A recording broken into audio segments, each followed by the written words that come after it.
비유는 마치 누군가에게 소중히 보낼 선물이 파손되지 않도록 안전하게 감싼 푹신한 스티로폼 혹은 택배 상자의 빈 사각지대에 틈을 메워서 외부 충격에도 안의 내용물에는 큰 손상이 가지 않게 하는 완충제와 같습니다.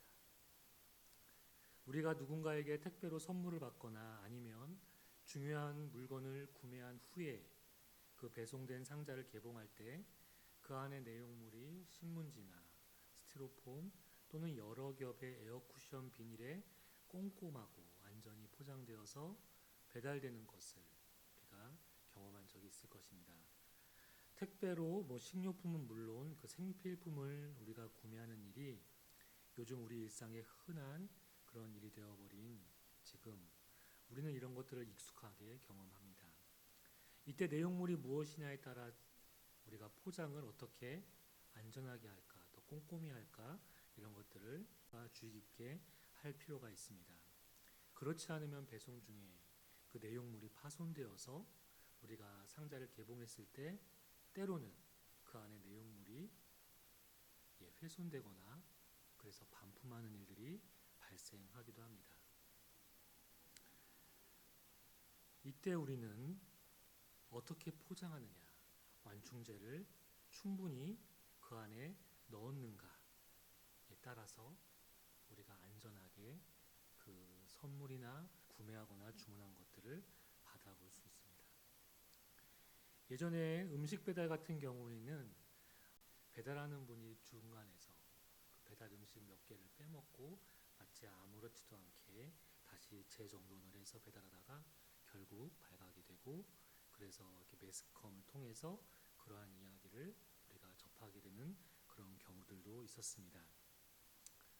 이렇게 포장이 허술하면 중간에 그 내용물이 온전치 않은 상태로 전달되는 것을 우리는 이런 것들을 비근하게 보게 됩니다. 우리는 복음서를 읽을 때 예수님께서 비유로 말씀하시는 것을 많이 보게 됩니다. 제자들도 예수님께서 자주 비유로 말씀하시는 것을 아시고 어느 날 주님께 직접 이에 대해서 질문을 했습니다. 마태복음 13장 10절 말씀 세 번역입니다. 제자들이 다가와서 예수께 말했다. 어찌하여 그들에게는 비유로 말씀하십니까?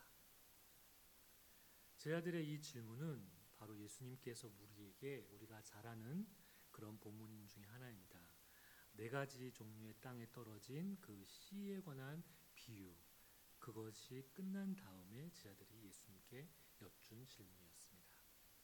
예수님은 이렇게 그 이유를 제자들에게 말씀하셨습니다. 이어지는 마태복음 13장 11절부터 13절까지의 말씀 제가 읽어드리겠습니다. 예수께서 그들에게 대답하셨다. 너희에게는 하늘나라 비밀을 아는 것을 허락해 주셨지만 다른 사람들에게는 그렇게 해주지 않으셨다. 가진 사람은 더 받아서 차고 남을 것이며 가지지 못한 사람은 가진 것마저 빼앗길 것이다. 내가 그들에게 비유로 말하는 이유는 그들이 보아도 보지 못하고 들어도 듣지 못하고 깨닫지도 못하기 때문이다. 예수님은 하늘나라의 비밀을 아는 것이 허락된 사람이 있는가 하면 그렇지 않은 사람도 있다고 말씀하십니다. 마음이 무뎌지고 귀가 먹고 눈이 감겨 있는 자들에게는 하늘나라의 비밀을 감추기 위함이시고 반대로 눈이 있어 볼 수 있고 귀가 있어 들을 수 있는 자들을 복되다라고 하시면서 이들은 비유라는 포장지로 잘 감싸여진 하나님 나라의 복음이 다른 누군가의 잘못된 해석과 적용으로 훼손되지 않은 채 잘 그들에게 전달되기 위함이라고 말씀하고 계십니다. 즉 예수님의 비유의 말씀에는 이중적인 면이 있습니다. 예수님을 모함하고 거부하는 자들로부터는 하나님의 말씀을 완전히 보호하기 위함이고 반대로 비유로 말씀하시는 또 하나의 이유는 하나님의 말씀을 올바로 깨닫고자 예수님을 영접하고자 하는 자들, 예수님을 사모하는 자들에게는 하나님의 뜻과 예수님의 마음이 훼손되지 않고 그 순수한 말씀 그대로를 전달되게 하려는데 비유를 사용해서 말씀하시는데 그 목적이 있는 것을 우리는 알 수 있습니다. 그런데 요한은 다른 사도들이 쓴 복음서와 달리 자신이 쓴 요한복음 이 책에서 예수님께서 스스로를 누구라고 말씀하시는지, 즉 주님께서 자신을 가리켜 비유적으로 나는 무엇이다 라고 말씀하시는 것에 요한 사도는 주목했습니다. 그래서 요한복음에 보면은 요한은 예수님께서 7번에 걸쳐서 자신이 누구인지를 공개적으로 제자들과 사람들에게 비유적으로 말씀하신 것을 기록했습니다. 우리는 앞으로 7번에 걸쳐서 예수님의 비유적 자기소개라는 주제로 요한복음에 기록된 예수님의 자기계시, 예수님께서는 자신을 어떤 자라고 스스로에 대해서 비유적으로 우리에게 말씀하고 계시는지를 살펴보려고 합니다. 우리가 지난 시간까지는 하나님의 이름을 통해서 하나님이 어떤 분인지를 우리가 묵상했다면, 앞으로는 예수님께서 직접 자신을 비유적으로 소개해 주신 것을 통해 직접 내가 누구다라고 얘기한 것이 아니라 비유적으로 우리에게 그렇게 알려주시는 주님의 그 진리는 과연 무엇인지를 우리가 더 깊이 알아가는 시간이 되길 소망합니다. 오늘 함께 읽은 본문 말씀은 이렇게 시작합니다. 요한복음 6장 24절 25절 말씀 세 번역입니다. 무리는 거기에 예수도 안 계시고 제자들도 없는 것을 알고서 배를 나누어 타고 예수를 찾아 가버나움으로 갔다. 그들은 바다 건너편에서 예수를 만나서 말하였다. 선생님, 언제 여기에 오셨습니까?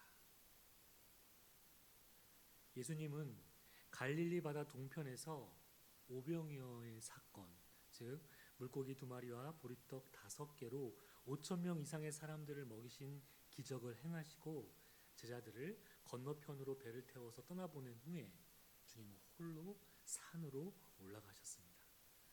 그런데 예수님께서 밤이 되면서 산에서 보자 제자들이 풍랑을 만나게 된 것이죠. 그래서 주님께서는 무리를 걸어서 풍랑 중에 제자들의 배에 오르셨고 두려움에 떨고 있는 그들을 안도시키시면서 함께 건너편 서쪽, 갈릴리 서쪽인 가버나움으로 가신 것입니다. 그런데 이 오병이어의 기적을 경험한 무리 중에서 일부가 예수님을 찾아서 가버나움으로 따라온 것입니다.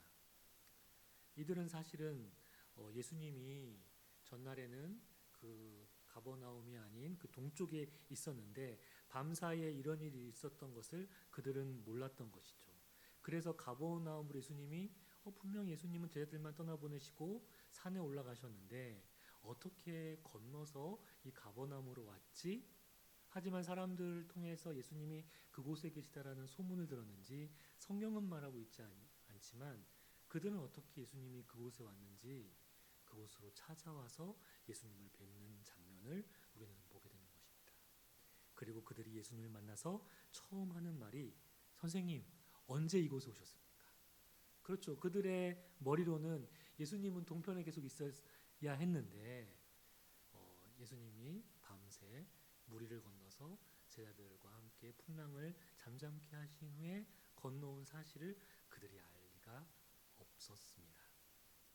그래서 예수님은 그 질문을 듣고 거기에 대한 대답을 하시기보다 왜 그들이 가버나움에까지 와서 자신을 찾고 있는지 그들의 마음의 동기와 그 이유에 대해서 예수님이 말씀하십니다. 26절 말씀 세 번역입니다. 예수께서 그들에게 대답하셨다. 내가 진정으로 진정으로 너희에게 말한다. 너희가 나를 찾는 것은 표징을 보았기 때문이 아니라 빵을 먹고 배가 불렀기 때문이다. 주님은 너희들이 나를 찾아온 것은 너희가 표징을 보았기 때문이 아니라 빵을 먹고 배가 불렀기 때문에 여기까지 나를 찾아왔구나. 여기서 표징, 개역개정에는 표적이라고 되어 있습니다. 이 표징과 표적은 무엇을 가리키는 것일까요? 바로 이들이 전날 갈릴리 동편에서 경험했던 오병이어의 기적을 표적이라고 예수님은 말하고 있는 것입니다. 이들은 오병이어의 기적으로 자신들의 배를 채웠기 때문에 이들이 온 것입니다. 왜냐하면 이들은 예수님을 계속 따라다니면 뭔가 예수님께로부터 평생 무료 식사 쿠폰을 받을 수 있을 것처럼 예수님께서 제공해 줄 수 있을 것으로 생각을 해서 그들은 예수님을 또 쫓기 시작했던 것입니다. 하지만 예수님이 말씀하신 오병이어의 표정은 오병이어의 그 기적 현상만을 가리켜 표적이라고 하는 것이 아니라 그 표적이 의미하는 바를 너희들이 비로소 이해했을 때 그것이 너희에게 표적이 되는 것이다 라는 의미를 갖고 있는 것입니다. 그들은 겉으로 보았을 때 오병이어의 기적을 경험했던 자들이었죠. 그렇다고 그들이 표적에 대한 올바른 이해를 하고 있었던 것이 아닙니다. 그들이 올바른 이해를 했다라면 예수님께서 자신을 찾아온 이들에게 너희가 나를 찾아온 것은 표적 때문이 아니라 배가 불렀기 때문이다 라고 말씀하시는 것에서 우리는 알 수 있죠. 이들은 표적을 제대로 이해했다기보다는 단지 그들의 배를 예수님을 통해서 채울 수 있었기 때문에 예수님을 쫓은 것이라고 주님은 이야기하고 있습니다. 다시 말해 그들은 가버나움에서 어제와 같이 빵을 배불리 먹기 위해서 주님을 찾아온 것입니다. 그래서 앞으로 이어지는 예수님과의 이들과의 대화, 바로 오병이어 기적이 과연 무엇을 의미하는 표적인지를 밝혀주는 그런 이야기의 대화가 흐르게 될 것입니다. 그들이 어제 먹은 오병이어 기적의 식사가 과연 무엇을 먹은 사건인지 그 답을 알려주는 대화가 이어질 것입니다. 그리고 또한 그 마지막에는 예수님께서 자신이 어떤 자인지를 비유적으로 계시하는 일로 이들과의 대화가 귀결될 것입니다. 예수님은 빵을 배불리 먹은 기억으로 자신을 따라온 무리에게 이어서 이렇게 말씀하십니다. 27절 말씀.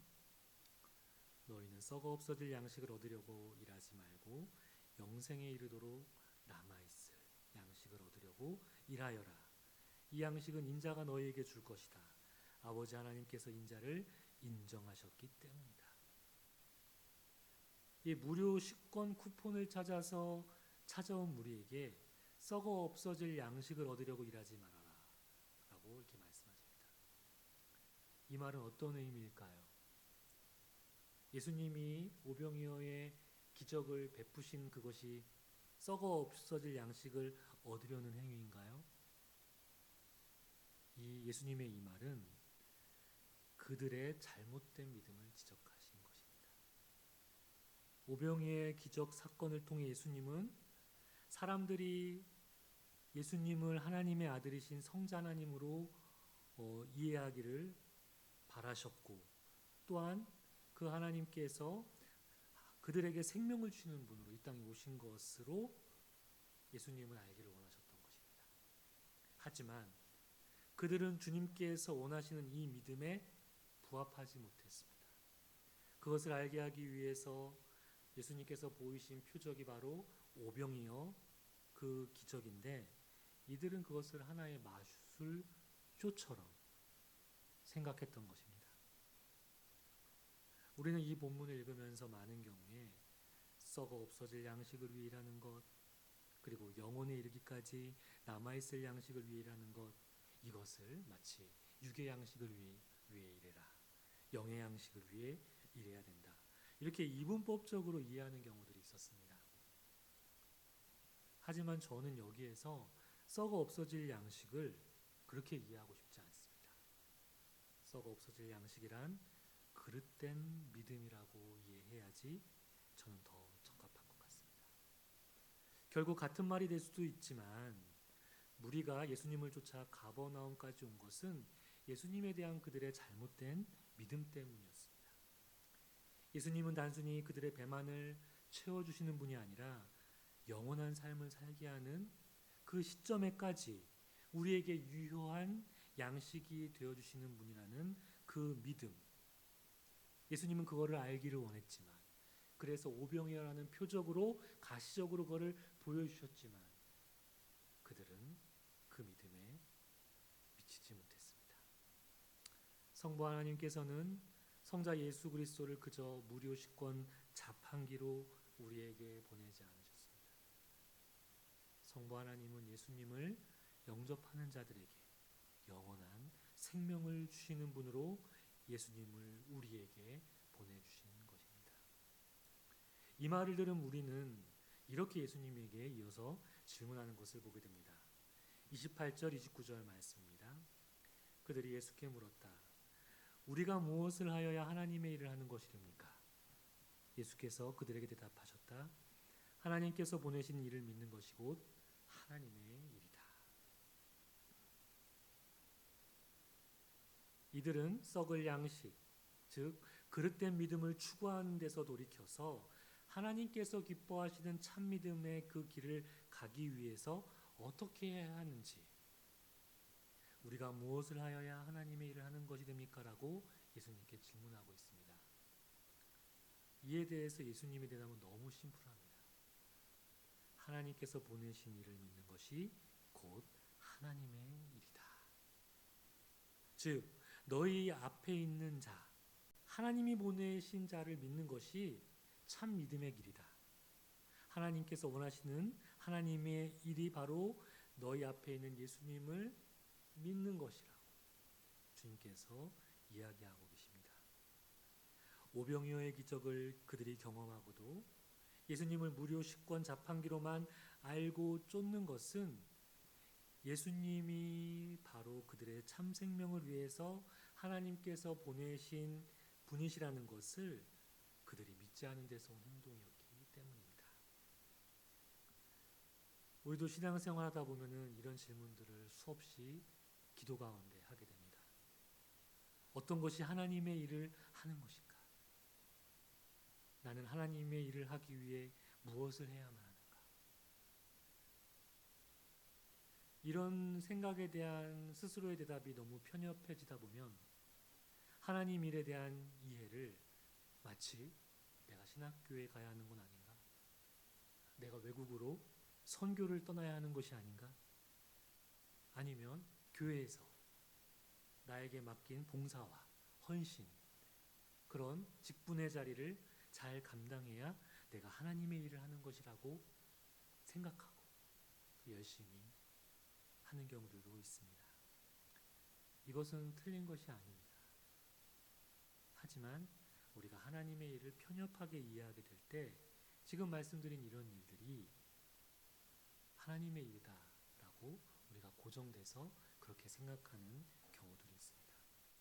교회에서 하는 일, 교회에서 행하는 사역과 관련되어서 그 일에 동참하는 것이 영생하도록 있는 양식을 위한 일이고, 마치 그 외의 일들은 썩을 양식을 위한 일입니까? 결코 그렇지 않죠. 그런데도 교회에서는 봉사와 헌신만이 마치 영생에 이르기까지 남아있을 양식을 위하여 일하는 것으로 착각하게 만듭니다. 그리고 부추기죠. 사실 우리가 믿음이라고 여기면서 하는 수많은 행동들, 차마 교회에서 행하는 그런 봉사와 헌신들, 우리가 그 일을 하면서 우리는 이런 질문을 해봐야 합니다. 지금 내가 하나님의 일이라고 행하는 섬김과 봉사 가운데 과연 예수 그리스도가 있는가? 예수님이라는 그런 생명의 떡을 내가 마치 먹고 있는 것처럼 나는 그 일을 감당하고 있는가? 만약 하나님의 일이라는 이름으로 행하는 일에 예수 그리스도와 사귐과 예수 그리스도를 믿는 믿음이 없다면 얼마 지나지 않아서 우리는 신앙적 탈진이 찾아옵니다. 왜냐하면 우리가 하나님 일이라고 생각해서 열심히 일했지만 그것은 생명의 떡을 먹는 일들이 아니라 우리가 가끔 신앙의 그런 절망에 빠지게 되는 것은 예수님을 우리의 생명의 떡으로 삼지 않고 우리의 어떤 헌신과 신앙적 노력을 생명의 떡으로 잘못 여기고 행하고 있기 때문에 우리는 우리가 생각하는 하나님 일을 한다고 하지만 금세 지쳐버리고 절망에 빠지게 되는 경우들이 있습니다. 하나님 일을 한다고 하지만 그것이 예수 그리스도를 믿는 믿음과 상관이 없을 수 있다는 것을 예수님의 이 질문에 대한 대답을 통해서 우리는 알 수 있습니다. 어떻게 해야 우리가 하나님을 하는 것입니까? 예수님은 너희 앞에 있는 나를 믿는 것, 그것이 하나님의 일을 하는 것이다. 제가 목사이지만 이 일을 하면서 내가 예수님을 믿지 않는다면 그것만큼 슬픈 일이 없고 그것만큼 위선적인 일이 어디 있겠습니까? 우리가 하나님의 일이라고 하는 선한 일들, 이런 것들이 이것을 하면은 정말 하나님이 좋아하시고 나에게 맡기신 일이겠지라고 생각해서 하는 그 모든 일들, 거기에 만약에 예수 그리스도가 없다면 그것은 하나님을 위하는 일이 아니라 그것을 가장한 나의 일을 하고 있는 것이라는 것을 우리는 생각해 봐야 합니다. 그래서 우리가 하나님의 일이라고 생각하는 일을 하고자 할 때에는 나의 열망이 어떻게 예수 그리스도를 믿는 믿음과 연결되어 있는지를 잘 살펴볼 필요가 있습니다. 이들은 다시 주님께 질문을 합니다. 그렇다면 우리가 당신이 하나님이 보내신 이이신 것을 믿을 수 있게 표적을 보여달라고 합니다. 그러면서 이들은 모세 이야기를 꺼내죠. 모세는 광야에서 만나를 내리게 해서 이스라엘이 백성들이 광야에서 먹게 했다. 당신도 그렇게 우리가 뭔가 당신이 하나님께서 보낸 자인 것을 믿을 수 있게 그런 표적을 보여달라고 이야기를 합니다. 그런데 사실 이들의 질문이 되게 어리석은 것은 바로 그 전날에 이들은 오병이어의 기적을 경험하고도 주님 앞에서 표적을 보여달라고 이런 질문을 하고 있는 것을 우리는 볼 수 있습니다. 이들은 여전히 헤매고 있죠. 예수님은 이들에게 모세가 빵을 준 것이 아니라 그것은 내 아버지께서 그들에게 준 것이라고 그들이 잘못 알고 있는 사실을 정정해서 이야기해 줍니다. 그리고 하나님의 빵은 하늘에서 내려와서 세상에 생명을 주는 것이라고 그들에게 알려줍니다. 32절, 33절 말씀입니다. 예수님께서 그들에게 대답하셨다. 내가 진정으로 너희에게 말한다. 하늘에서 너희에게 빵을 내려다 주신 이는 모세가 아니다. 하늘에서 참 빵을 너희에게 주시는 분은 내 아버지다. 하나님의 빵은 하늘에서 내려와 세상에 생명을 주는 것이다. 여기서 예수님은 자신이 하나님의 빵을 세상에 나눠주는 장본인이라고 말씀하고 계시는 것이죠. 그러자 이들은 그 빵을 언제나 우리에게 주십시오라고 요청합니다. 그러자 주님은 이때 자신이 누구인지를 드디어 밝히십니다. 35절, 36절 말씀입니다. 예수께서 이르시되 나는 생명의 떡이니 내게 오는 자는 결코 줄이지 아니할 터이요 나를 믿는 자는 영원히 목마르지 아니하리라. 그러나 내가 너희에게 이르기를 너희는 나를 보고도 믿지 아니하는도다 하였느니라. 주님께서는 그들에게 하늘의 떡이 여기 너희 앞에 있다. 나는 생명의 떡이다. 라고 비유적으로 말씀하셨습니다. 출애굽 당시에 그 이스라엘이 광야에서 먹었던 만나, 그건 사실 영원하지 않았습니다. 광야 생활을 영위할 수 있게끔 그 당시에는 그들에게 해준 양식이었지만은 그것은 영원하지 않았죠. 모세가 광야의 이스라엘에게 만나를 통해 보여준 것은 가나안 땅을 들어갈 때 그것은 곧 그치고 말았습니다. 그리고 그들은 다 결국은 시간이 지나서 이 땅에서 사라진 사람들이었습니다. 그때 광야에 그 이스라엘에게 만나를 통해 보여주신 것은 육체적으로 광야 생활을 영위할 수 있게 해준 그런 물리적 생명을 위한 구원을 모세를 통해 보여주셨다면, 여기서 예수님이 자신을 생명의 떡이다라고 말씀하시는 것은 모세 때 주어진 그 만나와 나는 다르다.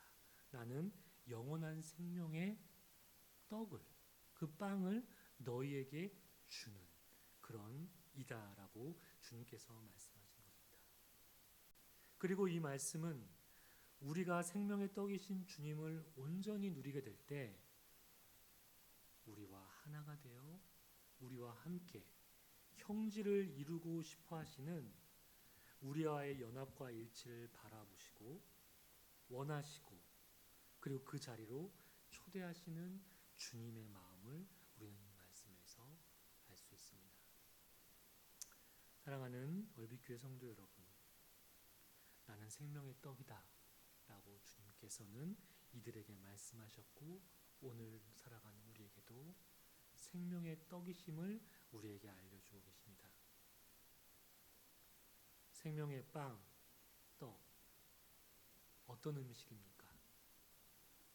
고급스러운 곳에서나 맛볼 수 있는, 아니면 어느 특별한 때에만 접할 수 있는 음식이 아니라 일상 가운데에서 주식처럼 먹을 수 있는 그런 백반과 같은 음식인 것을 우리는 떡이라는 음식을 통해서 생각해 볼 수 있습니다.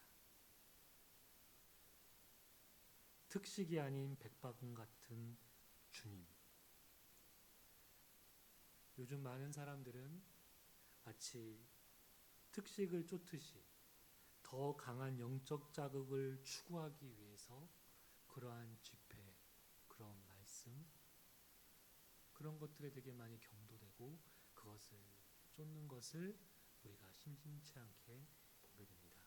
기행을 일삼는데도, 불법을 일삼는데도 그들이 전하는 메시지들은 늘 먹어야 하는 밋밋한 그런 백반과 같지 않고 어떤 자극적이고 특식 같아 보여서 그쪽으로 사람들이 많이 갑니다. 하지만 주님께서 나는 생명의 떡이다, 빵이다 라고 했을 때 그것은 일상 안에서 그렇게 특별할 것 같지 않은 그런 음식에 불과하다는 것을 우리는 한번 기억해 볼 필요가 있습니다.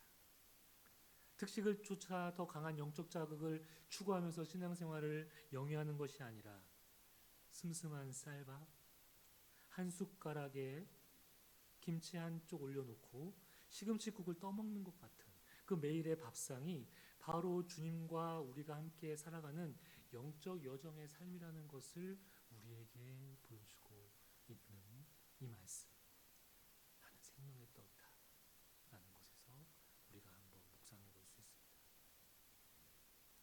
또한 이 생명의 떡이다라는 말씀은 이 땅에 국한되어 있지 않고 우리의 인생과 앞으로의 삶이 종말론적으로, 즉 이 땅에서의 임한 하나님 나라뿐만이 아니라 다시 오시는 재림의 예수 때까지 연결되어 있다는 것을 이 생명의 떡은 우리에게 이야기하고 있습니다.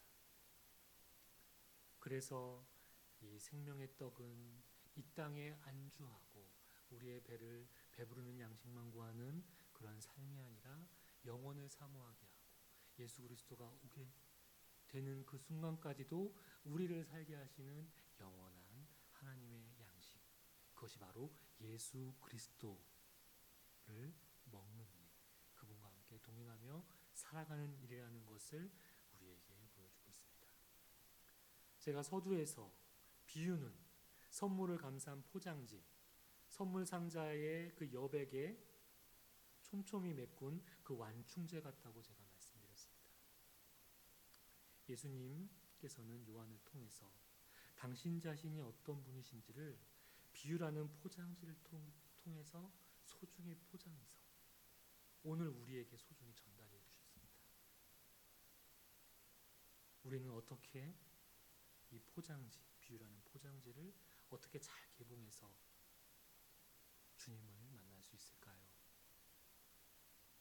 저는 그것을 나는 무엇이다라고 아주 정확히 사실적인 말로 사실적인 명제를 얘기해 줄 수 있지만 이렇게 비유적으로 포장을 예쁘게 해서 우리에게 주신 이유는 한편으로는 묵상을 통해 침묵 기도를 통해 그리고 우리가 항상 우리의 주식인 이때 당시에는 주식이었겠죠.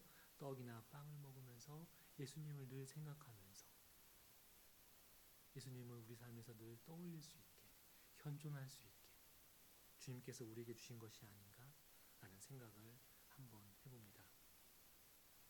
그래서 저는 이 시간 나는 생명의 떡이다 이 말씀 우리의 기도 안에서 우리의 묵상 안에 포장지를 조금씩 개봉했으면 좋겠습니다.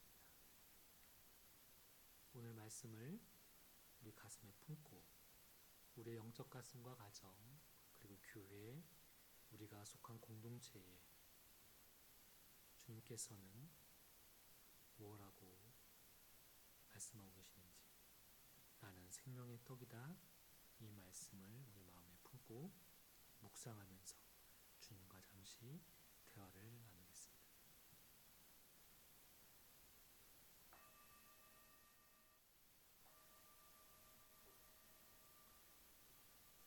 하나님, 우리가 하나님의 일이라고 생각하며 하는 모든 일들 가운데 예수 그리스도가 생명의 떡으로 자리하고 있는지 우리의 마음과 우리가 하고 있는 일들을 잘 성찰하며 돌아보게 하여 주옵소서. 우리 일상에서 주님을 먹으며 주님과 함께 살아가는 월비교회가 되게 하여 주옵소서. 예수님 이름으로 기도드립니다.